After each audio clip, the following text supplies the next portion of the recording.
Esta vez, ni Dios podrá cambiar los planes de la madre patria.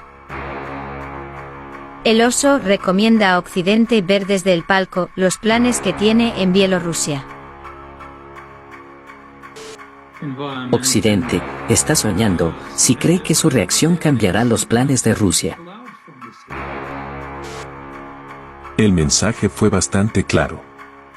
Cualquier reacción que tengan los países occidentales no afectarán para nada a los planes de Rusia de desplegar sus juguetes tácticos en el vecino y aliado país, Bielorrusia, tal como había ordenado el presidente Vladimir Putin.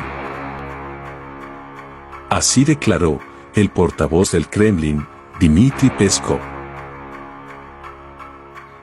Esto es en alusión a las prácticas que realiza la OTAN. Es decir, a lo que Estados Unidos había estado haciendo en varios países durante una década. Esta decisión no va en contra de ninguno de los acuerdos internacionales. Aquí, tampoco hay nada inusual. En primer lugar, Estados Unidos ha estado haciendo esto durante décadas, despegando sus equipos tácticos en países que son sus aliados.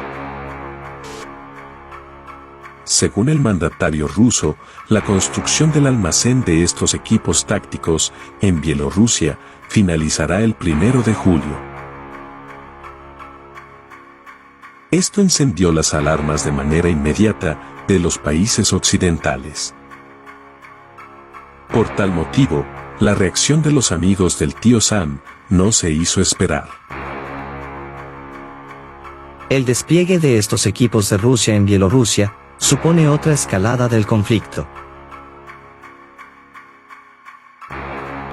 Esto es una muestra de que tenemos razón cuando tomamos medidas contra el gobierno de Bielorrusia.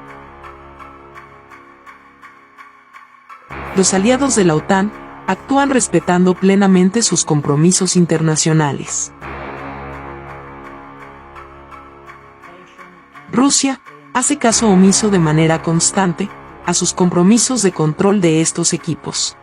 Bueno, según se puede entender la coyuntura geopolítica que está sucediendo en Europa del Este en este momento, es que Rusia está tratando de pagar con la misma moneda a Occidente al pretender instalar equipos tácticos en territorio de Bielorrusia, quien sería su principal aliado en todo este conflicto, ¿no? Y según se puede entender, esto es una forma de Rusia de decirle a Occidente, principalmente a Estados Unidos, que lo que hoy está haciendo Rusia en Bielorrusia es lo que ha venido haciendo la OTAN durante casi una década. Desde Moscú, bueno, este movimiento busca sin duda dos objetivos muy diferentes. Por una parte, alentar a Europa, a Occidente con estas áreas en su frontera, en un momento en que parte de la ciudadanía europea empieza a preguntarse hasta cuándo hay que seguir apoyando militar, económica y políticamente a Ucrania frente a la invasión rusa. Y por otro, y para mí mucho más importante, es terminar de unir el destino de Alexander Lukashenko al de Putin, unir Bielorrusia a Rusia en su estrategia contra Ucrania. La primera y fundamental es el movimiento de Vladimir Putin, que vimos ayer por la noche, en el que el presidente ruso apuntaba a que Bielorrusia sería ese escenario en el que se iban a transferir 10 aviones con tecnología nucleares hacia Bielorrusia.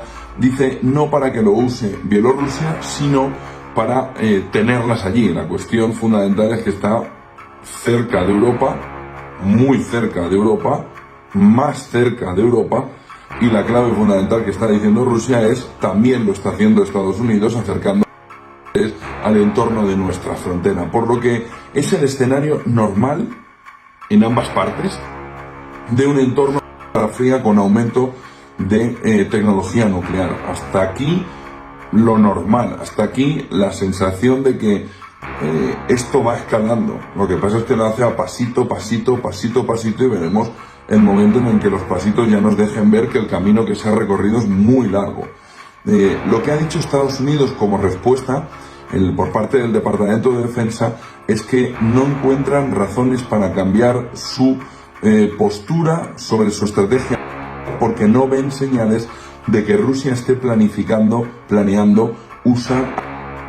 Es exactamente el texto que ha distribuido el Departamento de Estado norteamericano. Putin, como saben, dijo que no están transfiriendo su poder a Bielorrusia o sus armas, sino que los están estacionando allí, tal y como está haciendo Estados Unidos y Europa. En concreto, como les decía, son 10 aviones que Bielorrusia va a tener rusos con capacidad para transportar. La fecha, el 1 de junio, en el que dice Rusia que en ese escenario esas armas o ese estacionamiento táctico de nucleares estará ya en plena disposición para poder funcionar o para poder ser alertado en el caso de que sea necesario. Sin duda es el movimiento clave en el fin de semana, anoche, en el que Vladimir Putin ponía encima de la mesa, según Vladimir Putin también, lo que Estados Unidos y Europa ha hecho, pero desde el otro lado, es decir, el movimiento de escalada de la guerra. Vladimir Putin anuncia que Rusia desplegará nucleares tácticas en Bielorrusia, un aliado en la contra Ucrania que comparte fronteras con ambos países. El presidente ruso asegura que la medida no ninguno de los acuerdos de pero Occidente lo considera otra escalada en el conflicto. El mandatario recordó que el presidente bielorruso Alexander Lukashenko había solicitado el despliegue de ese tipo de suelo de la antigua República Soviética. Putin defendió en su intervención que el acuerdo no viola los tratados de desarme existentes y que el 1 de julio habrá concluido la construcción de un silo para emplazar el país vecino. El dijo fue la decisión del Reino Unido de suministrar al ejército ucraniano munición, aunque Londres asegura que no se trata de armamento nuclear. Y desde Moscú, el periodista Ricardo Marquina nos amplía los detalles sobre las intenciones de Vladimir Putin con esta medida y sus posibles efectos. Adelante, Ricardo.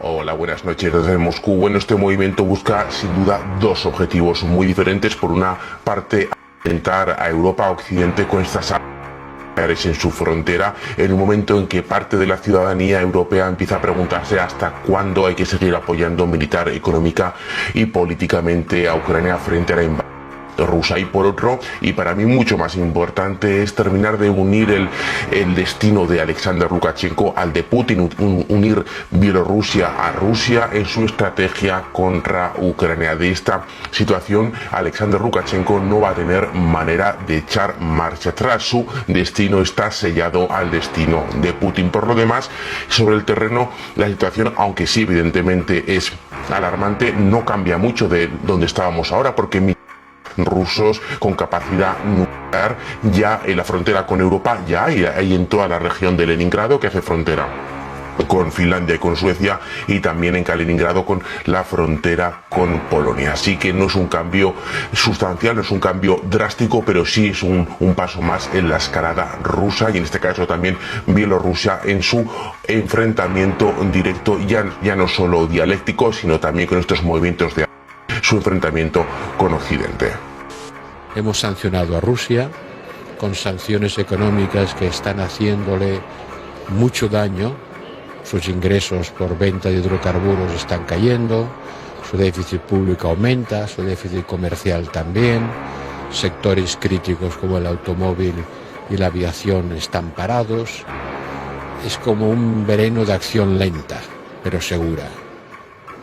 Borrell ha reconocido que no siempre ha sido fácil mantener la unidad entre los Estados miembros a la hora de acordar su respuesta, pero ha insistido en su importancia porque la guerra puede ser larga. No siempre es fácil, pero hasta ahora lo hemos conseguido.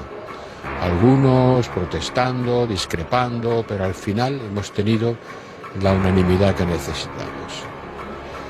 Y por desgracia me temo que vamos a ver cómo esa guerra va a tener otro año. No tengo una bola de cristal, pero Rusia tiene 300.000 soldados, el doble de los que tenía antes de la guerra, esperando para una...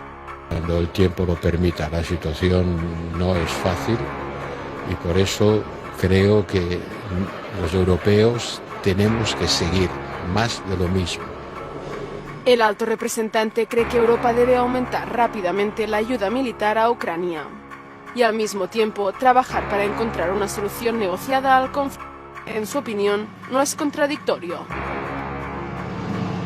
Al mismo tiempo, buscar por todos los medios, especialmente a través de las Naciones Unidas, lo que sea posible para negociar una paz, pero una paz basada en el respeto a la integridad territorial de Ucrania y el respeto a la Carta de las Naciones Unidas.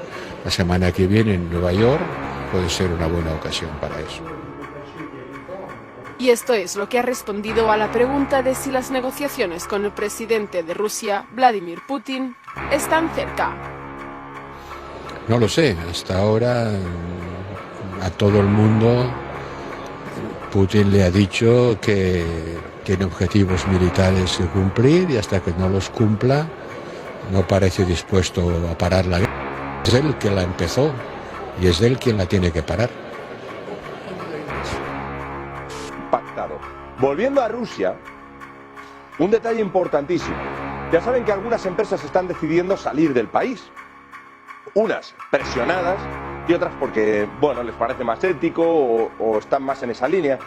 Elijan el motivo que elijan. Hoy, Vladimir Putin ha sacado un decreto, el Kremlin, Moscú, ha sacado un decreto que hace que estas empresas, si pertenece su sede a lo que consideran un país hostil, al salir de los activos rusos, es decir, al abandonar la posición rusa, tienes que pagar al menos el 10% de la mitad del valor de mercado de esos activos como impuestos especiales al gobierno ruso. Es decir, hasta ahora, por ejemplo, el último fue la semana pasada, Leroy Merlin, pero ha habido tantos y tantos. Uno quería desinvertir y tenía varias opciones. Una, cerrar y salir, que es lo que se hizo al principio de todo esto. Y dos, bueno, intento adjudicarle lo que hay allí a las empresas locales, que es lo que se hizo con esta empresa la semana pasada, y salgo.